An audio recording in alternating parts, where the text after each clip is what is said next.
Турж эцэж нас барсан хүмүүсийн цогцос. Хоол тижэл дутагдсанаас нүдэн байдгаараа томорсон бага насны хүүхдүүд. Хавирган нэг нэгээрээ тоологдох, хүндий цээжтэй хөгштийн нүд халтрам дүүрцүүд.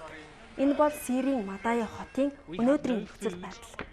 Хэдхэн жилийн өмнө Сирийн дайн эхлэхээс өмнө Мадая хот амралтын бааз байсан.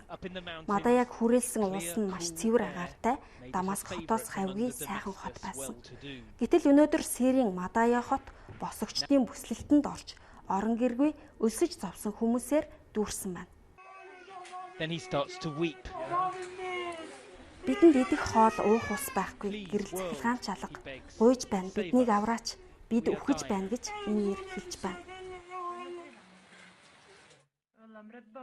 7 сартай энэ охин хөхөөр хооллолгүй, бүтэн сар болсон байна.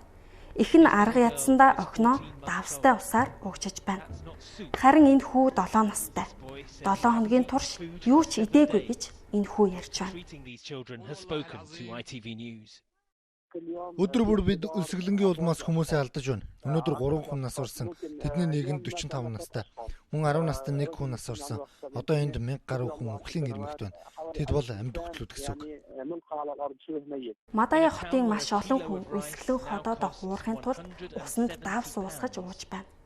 Хоолтой байгаадаа өөрсдөө азтайд тооцох. Эхнэр нөхөр хоёр хоногт ганц аяг будааг хувааж идэж айман зууж байгаа тухай хүмүүнлэгийн нэвтрүүлэгт хэлсэн.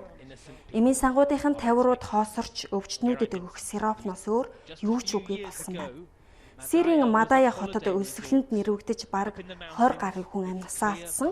Тэдний дунд 6 нярай хүүхэд байсан гэдгийг албаны хүн хэлсэн. Мөн 250 гаруй хүн хоол тижээлийн дутагдалд орсон байна.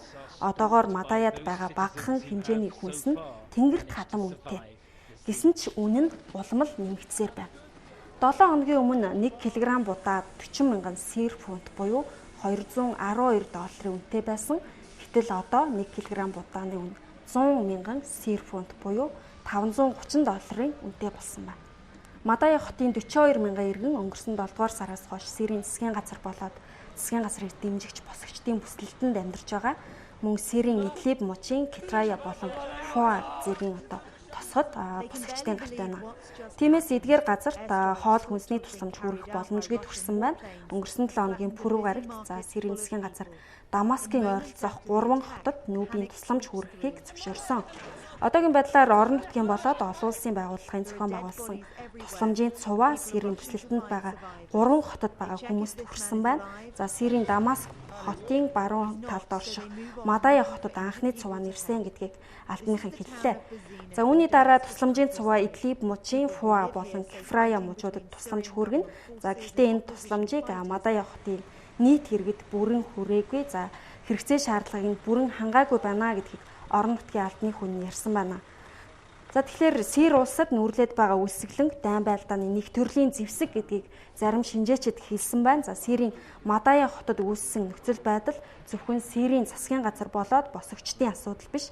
За нэгдсэн үндэсний байгууллага үүнд хариуцлага хүлээх хэрэгтэй гэдгийг бол зарим идэвхтэн хэлсэн байна.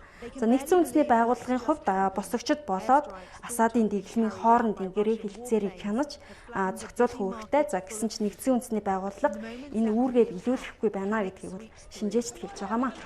За бид та бүхэнд Сир иргэд ба өлсгөлөнгийн талаар мэдээллийг хүргэлээ. Онцлог мэдээлэлтэй хамт байсанд баярлалаа.